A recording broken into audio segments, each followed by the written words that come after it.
We now shift our focus to a critical aspect of freight electrification, electrifying the supply chains in India. This panel will explore how key players in logistics and manufacturing sectors are embracing electrification to transform their operations and drive sustainability across the supply chain. This panel will be moderated by Sharif Qamar, Associate Director at TERI, whose extensive work is in clean transport, will guide this conversation. I'm pleased to introduce our esteemed panelists, Mr. Rajkiran Kanagala, President and Chief Business Officer, TCI Group; Mr. Sunil Bhatnagar, CXO of the Lithium project at IPL Tech Murugappa Group; Mr. Siddesh Rai, Business Head and VP of Transvolt Mobility; Dr. K. Subramanian, Senior Vice President at Ashok Leyland; Ms. Shreya Nair, Manager Mobility, C40 Cities. Let's hear their perspectives on how the electrification of supply chains is reshaping the logistics industry in India.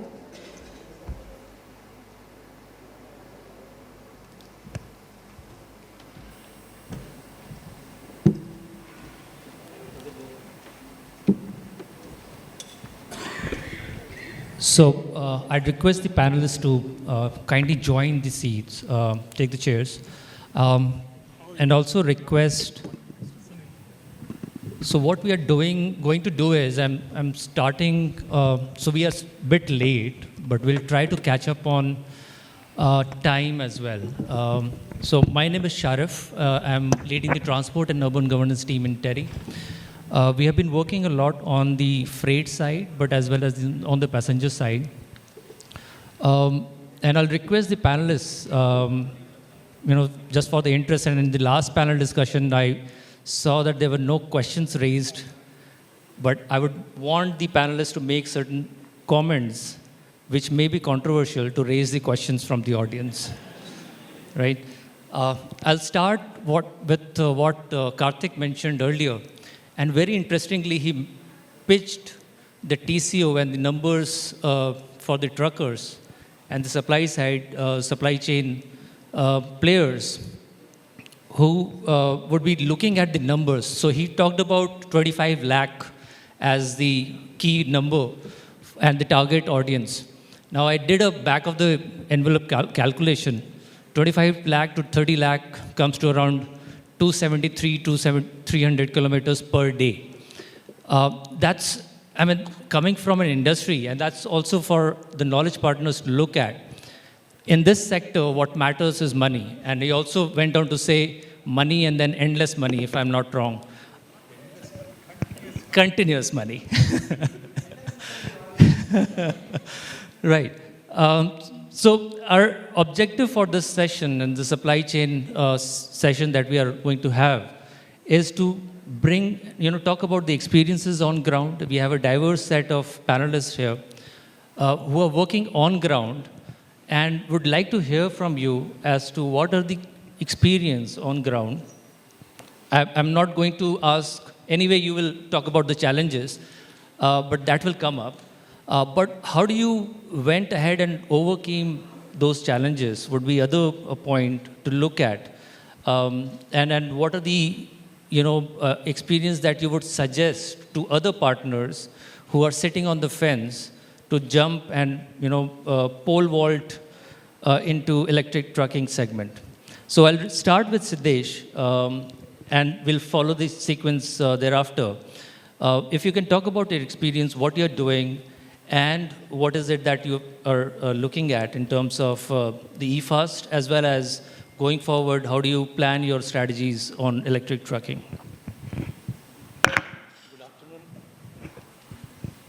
Good afternoon, everyone. Myself, Siddesh Rai. I represent Transvolt Mobility. Basically, we are an infrastructure company where we own and operate electric buses and electric trucks. Currently, we are operating about 100 plus electric buses across multiple locations. And recently, we have deployed 15 small commercial vehicles. We intend to deploy about 100 to 200 the heavy commercial trucks in near future. We have already started doing trials for cement application, steel, port, and textile. We have different perspective. Like, it's not as simple as just replace the, diesel vehicle with the electric. There are a lot of things which goes about. So what we do is, whenever there is a shipper who is interested to deploy those electric vehicles, we first sit down, understand whether it makes viable sense to deploy these vehicles. So create a tabletop report, then evaluate, do a recce of those routes. We then do a trial, and we develop that, that it is possible to, deploy these trucks there and start with a pilot batch. That's what we have been doing. When we have been doing this in the last 3 months, there are a lot of challenges which we have faced, and there is a lot of other things which we have come across where we have seen that there is an immense opportunity to, increase the efficiency and also optimize the current operation, which we have seen. Now, coming particularly to certain things like what we face is a mindset issue. Typically, any shipper, they want that there could be a reduction in the cost when you're deploying an electric vehicle.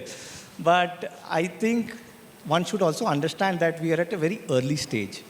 At this point of time, what we should emphasize is, at least bring at par with what you're paying for your existing ICE vehicle. And on a long run, we will evolve and we'll understand how we can, make it more cost effective. There are various ways and means we can do it, which we have understood from our trials. The most important thing that comes is the financing. So today, if you ask me the question that do you have a lender who's ready to finance? Yes, we do have lenders. But the right question is, are they comfortable to fund you? No. What they look at is, they want at least 10-year, 12-year kind of a contract which becomes bankable for them. Second, they ask for a proper termination clause which need to be put into the contract. Proper penalty clause, right from a service part, also from a shipper part. If there is any delay in the payments, are there any penalty clauses in that? So those are small integrities which goes into it. Coming to your question of the TCO, again, TCO varies from project to project. Every project is unique on its own. You can't have a TCO comparison for every project. It has to be looked at project to project. Why, I'll tell you. One is the cost of the finance, which need to be considered, the number of fleets which you are operating for that segment. Third is you need to understand the infrastructure cost. Now, infrastructure cost is a variable cost. Now, today, every state to state, the tariff is different, So if I'm moving from one state to another state, the cost there will differ from different states. Second is when I'm deploying a huge fleet, say, for instance, today, if you're deploying 5 or 10 vehicles, fine, you put up one charger and you're operating it. But when I'm talking about operating 100, 200 vehicles at a certain location, there's an infrastructure cost which comes in. The quality and the quantity of power, that is very critical. During our trials, what we have understood is there are certain areas where there is continuous power cut. So if I have to address that, there is an additional cost which is built in. So my TCO gets affected. Then I'm talking about the driver salary. Let's get into more detail. I can't pay the same salary what I'm paying for the existing ICE vehicle. So here you're seeing a 25-30% increase in this, the remuneration for the drivers. I need to build a incentive program for that. Apart from that, the driver need to be trained. It's not like a diesel vehicle. Here what happens is the efficiency of the battery depends upon the driver's efficiency. So I need to have a pilot driver who keeps training these drivers on and off that, through all the telematic data, what went wrong, that refresher course. So what we are trying to do is, we are building a stimulator where we can pull the driver off, train them again, and again put them back to the operation. So there is a cost again involved that affects the TCO. No one is talking about the insurance cost. There is an insurance cost. Unfortunately, there are very few insurance companies who are underwriting, So there is an exponential increase in the cost, which need to be addressed. So TCO, at this point of time, as a owner and operator, what we are trying to do is trying to get it at par or at least some reduction in the freight rates, what they're paying for the existing ICE vehicle. So my humble suggestion is all the shippers look at us as a partner, not as a vendor. so that, we come together and we create a constructive solution how we can deploy these electric vehicles. So, Siddesh, before you hand over the mic, you have been working with different shippers. You talked about cement. So, which are, if you can name few, and which area that you have been working in terms of geography, if you can? So, currently we are working with the top cement companies like Ultratech, JSW Cement, We are conducting trials. We have conducted trials for them. We have understood certain routes, Already few pilot batch has been already, done. There are enough data which we have proven that, it makes economically sense to deploy those vehicles. There are various ways, like coupling, decoupling is a solution where you can, increase your number of trips. Battery swapping is one more where, we are working closely with the OEMs where, we're trying to bring down our trip time so that we can increase our number of trips. We are working very closely with, also as I said, apart from cement, we are also working with port applications, steel and textile. So what we understand is the utilization of this asset needs to be high. So that is what we are trying to build in. Very interesting. You talked about textile, and there is a 1980 NT, National Transport Committee policy, which talked about, what is the modal mix and break-even kilometer. And textile came out to be 700, 800 kilometers at that time for trucks only to be managed, and beyond that, railways. But I think, and you're talking about high-dense commodities as well as light voluminous commodities. Yes. That's an interesting lookout, and perhaps we can also engage as to bring up some of the dissemination work that WRI and other partners have been doing to disseminate some of the work that you have been doing on the ground. Thank you, Siddesh. Sunil sir, over to you about your experience of dealing with the new technology that is electric and the challenges, if there are any. Yeah. Hello. Yeah. So we are manufacturers of electric truck, and the first question was how to pole vault the EV momentum. See, first thing is our vision. So we as a group, one of our company under Murugappa is TI Mobility. In TI Mobility, we had the vision of electric trucks around 4 years back when nobody was thinking on it. And the policies were favoring mass rapid transport things. And on the freight side, very few people were thinking on that time. We started our electric truck project around 4.5 years back. We had that kind of vision that this will come up very nicely at some stage. And now this is the time that it has come up so nicely. For last 2 years, we are selling these trucks, and we have already sold more than 125 trucks already. And almost 125 are under production as of now. We have all the orders booked. So the momentum is there. And I'm sure with the support of government, we will do it more nicely in coming days. So first thing is your vision. Second is about the fear of electric mobility in the minds of people who think that, okay, safety is a big issue, the life is a big issue and all that. So how to educate them, that is very important. And to address that, what we have done on our trucks, we give 10-year AMC or 9 lakh kilometer, whichever is earlier. So you don't have to think what will happen to your battery after 3 years or 5 years, because 10-year AMC is there, which covers the battery and all parts of the electric truck. This is a heavy-duty electric truck of 55 ton, and it is generally used in mines, ports, heavy construction area, all that. So the load part is very heavy here. So we have used all those components which are compatible accordingly. And to address this fear, we are giving this kind of package so that the minds of the people who are using them are clear that, okay, this will run for at least minimum 10 years. And we are open to give more warranties also. AMC of 15 years is also available, 20 years is also available. If somebody is interested, we have plans for everything.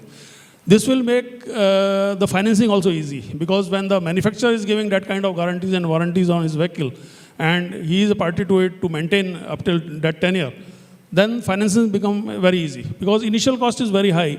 So definitely financing is a challenge on a new technology. So whenever a new technology comes in, a lot of questions are there on the technology part about the resale value and how it will run and what all. So with this kind of guarantees and warranties, we have ensured that whoever is the buyer has a good, fair package for this thing, financing also. Last point about the TCO. See, TCO depends on case to case and upon the number of kilometers you use. Generally in India, if you see the average of ICE vehicle, it is close to 200 to 300 kilometers per day. Because of a lot of thermal emissions happening there in the cabin, the driver comfort level is very low. But in EVs, it is altogether different. The driver has a very good cabin, very cool cabin in the sense because there is no engine. And the powertrain and the battery what we use is liquid cooled.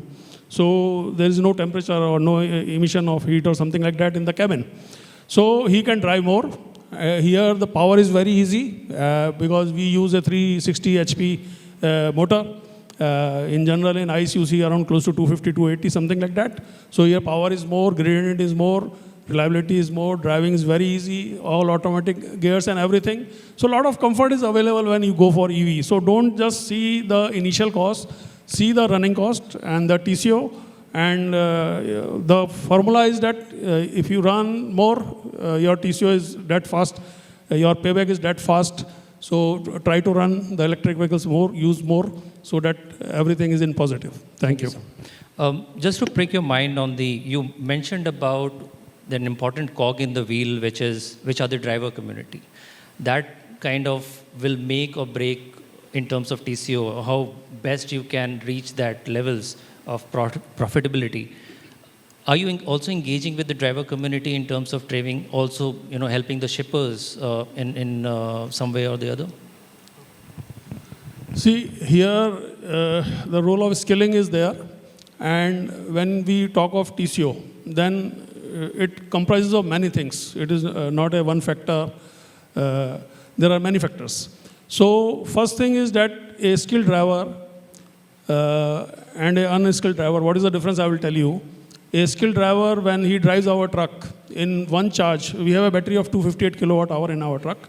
So in one charge, we get an average of 185 kilometers if a skilled driver is driving that. If we have a semi-skilled or unskilled driver, the same range reduces to 160. So you see how much it is denting, giving a big dent to your operations. So first thing is skilling. So that is very important. Second thing is running. See, in electric truck, what is the model? Either it should be charging or it should be running. It should never stand. So that is the model. Then only your TCO will work. And the charging time generally with the new technology is very low now. You have swapping also. We have a swapping model also where we swap batteries in 7 minutes only. So if somebody want to save time on charging, they can swap the battery. But that model we have not launched. It is under homologation presently.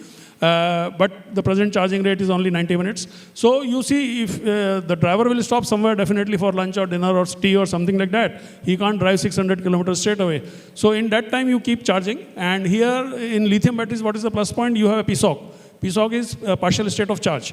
So this feature is not available in lead acid. So here, whatever charge you input, suppose you input 10 kilowatt hour, then you have extra mileage for 10 kilowatt hour proportionately, maybe 1-2% less. So this kind of feature is available. So whenever you are free for 15 minutes or 20 minutes or 30 minutes, just keep charging. And whatever charge you input, you have that kind of output also. So many factors are there for TCO driving. There are many factors. I can't list all here. Right. Thank you so much. Moving on, Dr. Subramanian, thank you so much for joining us today. Your thoughts on, you have the leading OEM both in the diesel as well as in the alternative fuel technology. What are your thoughts? Where is this sector heading towards? And what are the things that we need to plug the gap in terms of pushing electric vehicles forward? Sure. Thank you. Again, Subramanian, Senior Vice President, Ashok, Leyland. I primarily run the new technologies in the company. So I pretty much agree with what's been said, but I think I will put a slightly different spin on it, just to drive home the point, because I think the points are obvious, but there is a saying that sometimes you have to state the obvious, so let me do that again. We are looking at electric trucking and electric buses as an opportunity to do something different, and I'll talk about that. a lot of people ask me, both in internal reviews and external events, is the TCO of an electric truck viable today? It's a very open question. It is usually stated in that form. So are electric trucks TCO viable, right? And to me, the question is wrong, because we have to go out and find the TCO viable opportunities for electric trucks, right? You cannot generalize. There used to be a time, I'm just exaggerating a little bit, but there used to be a time when trucking was classified by gross vehicle weight, the tonnage, right? So you had light vehicles, which is typically 7.5 ton and below. Then you had 12 ton, 18 ton, 35 ton, 49, 55. So that was the classification. And we are trying to implement a change in mindset where we are saying that the classification has to switch to an application-based classification. It's not just gross vehicle weight. Maybe gross vehicle weight plays a role. But if you now start segmenting the market by what that truck is used for, rather than how much load it carries, it starts to make a lot more sense, because you can now examine TCO for that application, right? And I'll give you a very simple example. I was just traveling, meeting a customer. I think this was in Bangalore. And that customer was moving LPG cylinders from point A to point B, right? And just got curious, talked to that customer. What is your drive cycle? What do you do with your truck, right? First of all, he was buying 18-ton trucks, and he didn't need 18 tons. He just needed the size of an 18-ton truck, right? So there's no reason to design his truck for 18 tons of load, which means you can do a first level of optimization already in terms of the weight and weight of pretty much everything on the truck, right? So that reduces your fixed cost. It also reduces your running costs, so direct impact on TCO. Second question, how do you actually run your truck, right? So the person, the way he described it was, goes to a certain point in the morning, stands in a long queue for filling the LPG cylinders, right? And to us, standing in a long queue, though it sounds boring, actually is a charging opportunity. So we would design the truck to be charged during that time when you're actually standing in a long queue. And then the filling happens, and then it's a fixed distance from point A to point B, where the unloading happens in point B. And fixed distance is again an eye-opener, because you know exactly how much battery capacity to provide. You know how much range this vehicle is going to run on a daily basis, so you can design for that. Second, at the unfilling point, which is the unloading point, the person again stands in a queue, right? A slightly shorter queue, but stands in a queue. So there is another charging opportunity to top up the battery before you come back, right? So you see how this plays out, right? You can actually optimize the size, weight, the specification of the battery, the charge rate versus the energy content of the battery. All of this can be done for that application, and it turned out that that application became TCO positive because we could optimize like that, right? So I'm saying the same thing everybody said, but I'm just giving you an example. So TCO positive is a very personal question, right? We have to go meet individual customers and examine their application, design a truck for them, customize, and make it TCO positive. And we are doing it across the board. We are starting to segment the market like that. So the topic is India's supply chains, but I think the lines are blurring, right? I mean, our suppliers are becoming customers in some ways. They're becoming partners. They're co-developing with us. Customers are becoming partners, right? So it's a very crisscross kind of relationship, which is amazing, because you can actually understand what happens through the entire ecosystem, starting from the supplier, through the OEM, to the customer, and you can optimize across the board. So I think, as I said initially, it's giving us an opportunity to rethink how solutions are provided, right? Technically, you can make an electric truck. It's not rocket science, you can make it. Question is, how do you make it viable for a certain application? Yeah, thanks. Absolutely.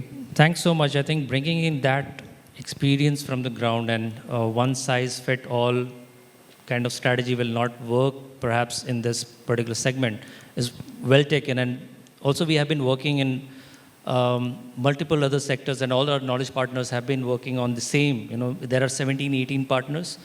I'm sure each one of us would be working at least for 2 or 3 use cases to deploy, and all our TCOs would be very different to what a generic TCO would look like. Thanks a lot for bringing that up. So I think moving on, Shreya, you have been working in C40 and you have been working a lot on the lane shift program. If you can talk about what is it about and how are you seeing electric trucking evolving through your lane shift program as well? Yep. Yeah, thank you, Sharif. A bit of an odd man out on this panel. We are neither an OEM, we are not an LSP, we are also not a shipper.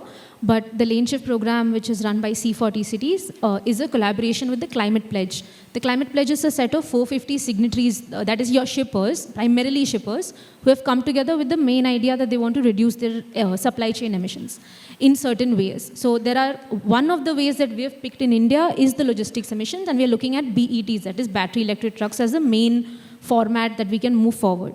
So we started our journey by conversations primarily with shippers, trying to understand what their needs are, and then relaying that back to your transporters, the LSPs, the OEMs, to understand where the gaps are. So one thing that I think, I also think that you mentioned, Mr. Rai, that shippers are still at a stage where there is immense appetite for the idea of reducing your supply chain emissions, specifically looking at trucks. However, do not have the understanding of the fact that it might cost you a bit in the short run. We've heard feedback from some very shippers who have very strong statements on sustainability, who are pretty much front runners in segments like e-commerce and FMCG, and have already made certain commitments, but are very reluctant to accept the fact that in the short run, when charging infrastructure is still coming up in places, it's going to cost slightly higher than your ICE vehicle for you to make that transition, or at least the testing phase is going to cost that. We've seen reluctance even in the piloting stage. The other point is that when we were trying to stitch together the pilot that we plan to launch in the next couple of months, we are very focused on making sure that it's a commercial run. We don't want to do a dummy weight techno analysis type of pilot. We want to see what real-time issues are going to come up by carrying real goods of a shipper. Something that we came across very similar to what Mr. Sir from Ashok Leyland mentioned is that no two TCOs will be the same. Something as basic as an e-commerce application can only offer you an A to B load, might not be able to offer you a return load. And the transporter then has to find another return load for a BET truck at that price from another shipper. And so that means demand aggregation on a corridor level and an application level. So getting an order from one shipper, even if it is for consistent number of trips, unless that can meet asset utilization for that particular truck, it's again not going to be of much use for that transporter. So the transporter faces immense challenges even when it has multiple clients, because if the routes and the particular duty cycles don't match, that truck will not achieve asset utilization and they will not make money. And I think as Mr. Atmanathan mentioned, that if the transporter doesn't make money and if that truck is either idle or not achieving asset utilization, you can sell it how much ever you want to a shipper from a sustainability angle. We have tried, but that wouldn't be successful. You'd have to develop a business model that's very particular to either that shipper, or for that transporter needs to have a business model where it's aggregating the demand from 2 shippers or 3 shippers on one particular corridor. And I think that's part of what we're trying to do along the Bangalore-Chennai corridor. We're trying to see whether we can aggregate demand to make sure that that shipper has loads from multiple different types of customers, potentially along the same application, or at least narrowing it down to an application like the parcel load. So that's something that we've been working with a particular shipper on, and we've been seeing some progress. But it's still, I think of course we have to be optimistic, but I also think the shippers need to have some more perspective on where the sector is at. So just very honest opinion based on our interactions with shippers. Sure. Thanks, Shreya. Before we open up and you're ready with your questions, I know we are in between you and the lunch, but just to ask the OEMs and push them in terms of, you both have electric trucks in the category of 55 tonner, GCW as well. Are there any plans for future, more products coming up? What are your plans on that? Yeah, both of you, IPLT and ALL. Yeah. See, presently we have two models in 55 ton. One is 6x4 and another is 4x2. So this is depends on the axle. So in 6x4 you have 3 axles and 4x2 you have 2 axle. Both are in 58 ton category. Okay. Now more models are coming. Swapping I have already discussed that one model is coming there. Because how these models are decided, basically you have to go for homologation. So it is not that you do anything and launch. So every model is homologated, it is approved by ARI or ICAT, and then only it will be registered at RTO while you are selling. So we are also working on many new models, including tipper and low weight and medium thing. Because I told you TI Mobility focus is on whole of the EV. So we do electric tractors also for the farming. We do 3-wheelers also, L5 also, passenger also. The group is big. So we have different companies doing different things. But I am looking after the truck thing. So in truck, we already have 2 models and a few more models are coming. Yeah, again, from the Ashok Leyland side, for sure, it's not based on tonnage again, but as we speak to more and more customers who are interested in electric trucking, we are creating new nodes, right? Again, very application specific, customized not just in terms of the mechanicals and the truck configuration itself, but software is also another layer, right? So customization in terms of software, in terms of the analytics and what we can deduce from the analytics, all the data that's coming out of the truck. So there's a fair degree of customization that happens there as well, because different applications require different kinds of reads in terms of data. So all of that is in the cards. We are also experimenting with a super long range kind of application, trying to see if that will also work out. Again, very niche kind of application. We'll see. I mean, so I think the sky is the limit. There's a lot of nodes that are still unexploited. Yeah. That's another way to say that we are not going to disclose that as of now. Thank you so much. Any questions from the audience? If there are, yes. I think you deserve to ask question. The winners of the hackathon. Please go ahead. If you can pass on the mic, or if you can be a bit loud as well here.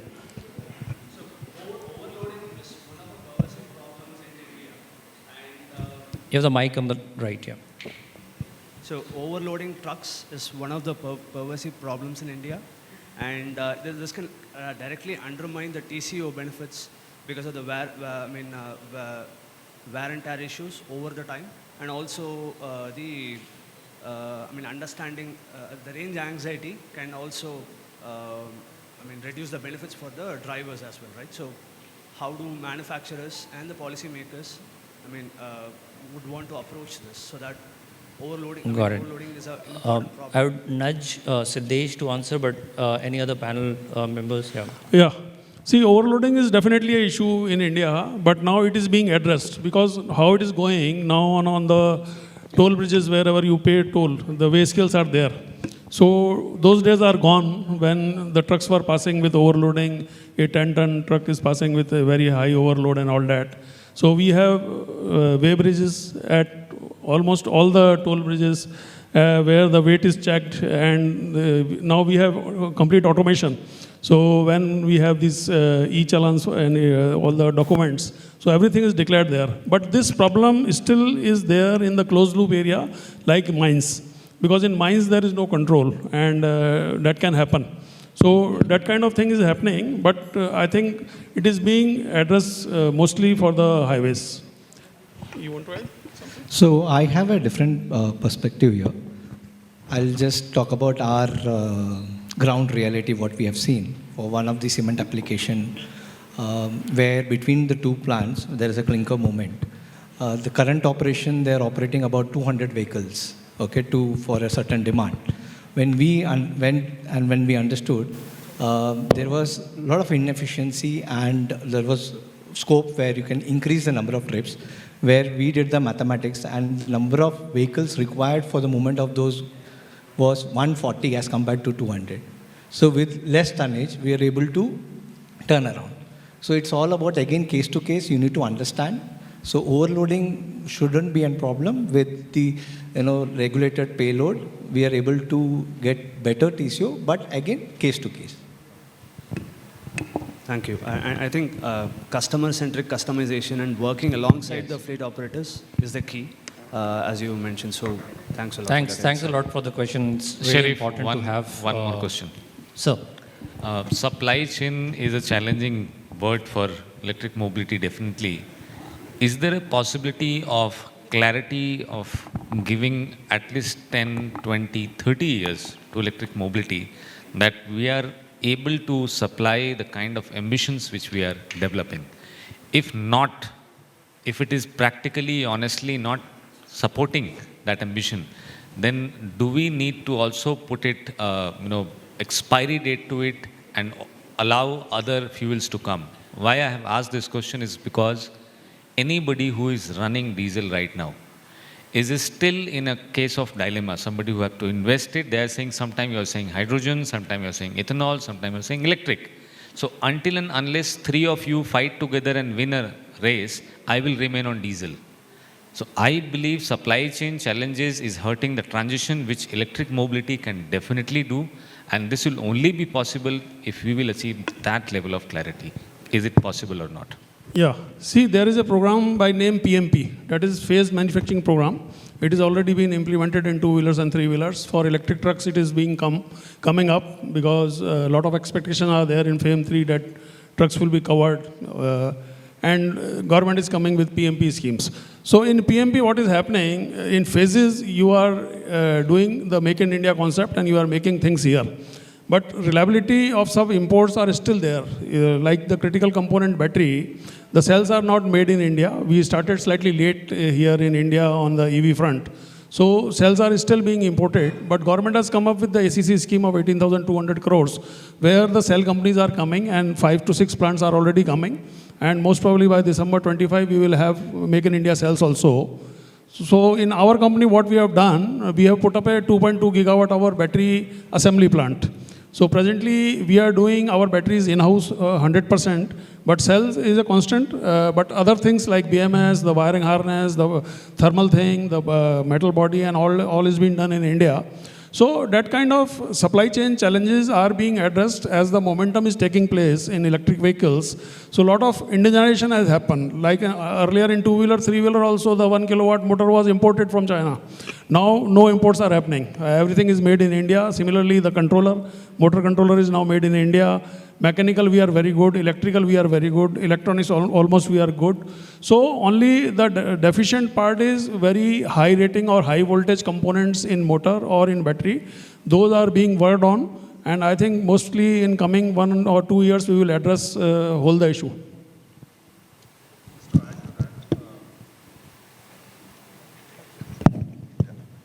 Just to add to that,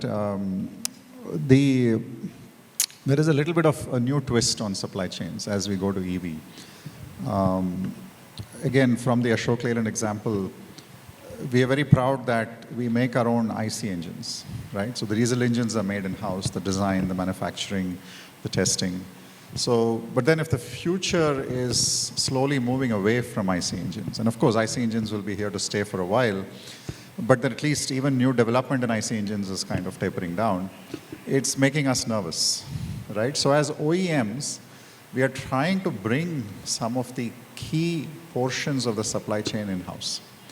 It's inevitable because if we don't do that, especially for electric, you end up just being an assembler, right? You just buy various parts of the vehicle and then you put it together, you just become an assembler. And there is no value add on top of that. Maybe there is a little bit of software or something, but maybe that will saturate at some point and everybody will be on par in terms of the power of the software. So that is making us nervous, right? So, and I think it's making every OEM nervous. So there is a lot of activity in integrating some of the key portions of the supply chain. And in electric vehicles, it's battery, it's motor, it's electronics, and of course software. But then if you integrate all of that, there is nothing left in the supply chain, right? So, so this is a very interesting situation that's going to play out. It's not just electrifying the supply chain, but how do you value add by bringing in key portions as well? So, I will just add one point to this thing. What Dr. Subramanian has said is very correct. But see, everything depends on volumes. So like you see in ICE, it is such a big industry, the volumes are there. So you can do reverse engineering and invest in the assets. But in electric trucks, especially electric trucks, because electric cars and electric buses, they all have huge incentives. So, okay, the market is set for them. But for electric trucks, you have to invest so much of money in putting a electric truck factory. So much of investment is involved. Even if you put a battery assembly plant, so much of investment is required there. And if you want to do more reverse engineering and more make in the factory, then a lot of investment is required. But we, as an electric truck association, I can say like that, are not clear at what direction is there from the government side till some announcements are being made. Like for, I explained you about the ACC. So clear direction is there. Okay, you do cell manufacturing, we have so much of fund. Right, especially in FAME 2 and everywhere, it is announced, okay, you do this thing and this kind of incentive is there. But for electric trucks, it is not there. So everybody is waiting for that thing, that how it will happen. And more investment will definitely come in that because everybody is investing in green. So definitely more investment will come in that. Thank you. And very interestingly, Niti Aayog is part of it's organizing a working group, interministerial working group, which talks about these pathways that you are asked for, which direction and which technology perhaps. Of course, net zero is the ultimate target for 2070, and that would drive a lot of conversations and technology growth as we see in the transport sector, but specifically on the heavy-duty vehicle segment as well. I'll not take the risk of not letting Pawan ask a question. Yeah. Pawan. Thank you, Sharif. This question is to Dr. Subramanian or Bhatnagar ji. We know FAME 3 is coming and there are likely numbers that we have been hearing, whether it's 500 crores or 1,000 crores. Where do you think is the best usage in terms of using this money that will come through FAME 3 scheme? Where do you see it should be actually put in? Yeah, I think question is that... No, it is already dedicated for trucks. So in the trucking, e-truck sector, where should this money come? Yeah. Be invested? Use case perhaps. Yeah. Yeah, see, basically all these schemes which are coming in FAME 2 and almost present scheme is going off EMPS. See, these incentives are basically to address the initial challenge because everybody is saying the initial cost is very high. So to address that, these things were there. Now what is happening, what is the plus point for EV industry? The battery prices are falling and every year we are seeing a great fall in the battery prices. So at one time it was 20,000 rupees per kilowatt hour. Now it has come almost 10,000 rupees per kilowatt hour. So you can see what kind of transition is taking place. And similar things are happening in other things also, depending on the volume and all that. So that is a very good indirect incentive which has come. And in FAME 3, this incentive is known as demand incentive. If demand incentive comes in FAME 3, like in electric buses, we have an incentive of 20,000 rupees per kilowatt hour. And if you have a 250 kilowatt hour battery, then incentive comes to 50 lakh rupees in a bus. So it is too much, very big amount basically. But that is not happening in the truck industry. So truck industry upfront cost is again crore plus, and there is no incentive. So that is a problem. So in FAME 3, I think most probably this will be addressed. Various platforms have taken up this issue with MHI and NITI and other government agencies to address this thing. And government is also working on COP26, COP28 commitments what we have given for decarbonization. So definitely we are very hopeful that some incentives will come in this thing. And once they come, then these trucks you will find on the road. Presently these trucks are running in a closed loop basically, where a lot of industries like mining or ports or all these heavy industries are there. But you don't see much of them on the road, the heavy duty one. So on road it will come once this thing happens, and electrification also happens on the road. Yeah, so just my personal opinion. So FAME 3, I think we have line of sight to quite a few things that are coming, right? Battery packs will have to be made in India, motors probably. A lot of the electronics, which translates into the PCB manufacturing to be made in India. So all of this is make in India, right? Which is good. It's great stuff. But to me personally, if you want to make in India, in the long term, you also have to incentivize develop in India, right? So it's not as if you can just always buy technology and start making something. That's what we are targeting in the first round, which is fine. But how do we also incentivize serious differentiation? Right? I'm going to give a 10-minute talk just after lunch, which is exactly on this topic. So if you're around, love to answer more questions. It's just about the same topic where is the light at the end of the tunnel if we continue to make EVs the same way we make it today? If we get a battery pack, whether it's made in China or India, a motor and some electronics and put it together with a wiring harness, right? I mean, we're all going to make the same kind of plain vanilla EVs after a point, right? And we will ultimately still be dependent on a foreign supply chain at some level, right, for critical components. So I think the key is to seriously rethink how EVs are made and start incentivizing that as well. I know it's a bit of a tougher proposition because it's a little more vague in terms of how you will incentivize something like this. But I think that has to be done because future Make in India has to also be developed in India, in my opinion. Thank you. On that note, I think we can wrap up the session. Over to the organizers here. We appreciate our panelists for providing such deep insights and